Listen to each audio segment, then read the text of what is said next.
Picture ako lang pa. Mangga. So guys, pinasukan tayo ng booking natin ng Grab Express Instant. Going to pick up na tayo guys.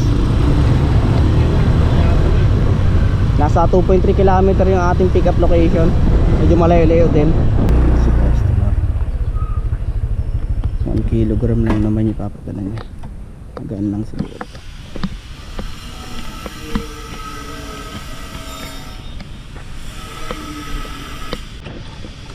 Picture ako lang pa. Mangga. Sampo ha.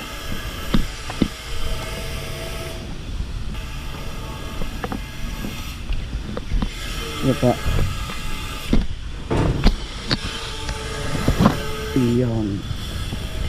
Papuntang Makati. Oo, 1 kilogram lang daw. Pero ang dami. Yun o, 11 kilometer yung tatakbuhin natin. Nagkakahalaga ng 155 pesos. Papuntang Makati lang. Ayan, tara guys, bira na. So ayun guys, dito na tayo sa location natin. Dito sa Rojas Triangle Tower.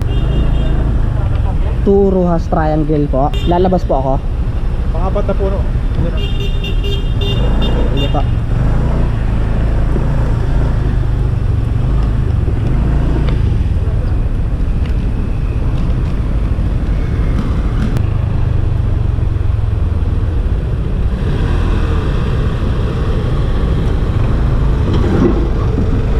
Sir, papaiwan daw sa biometry.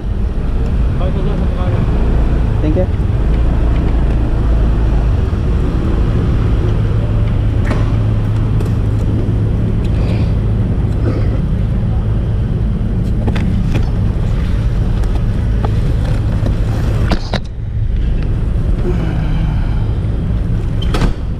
Kanina kaya yan? Kanina pa yan din na ano eh. Okay. Kanina pa binabusinahan.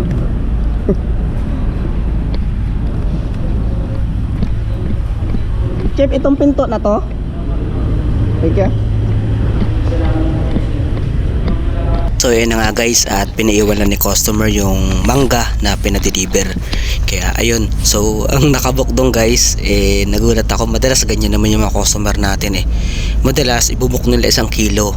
Pero kapag nandun na sa actual, sobra-sobra na yung bigat. Kaya ayun, no choice naman tayo syempre kundi kunin na lang din.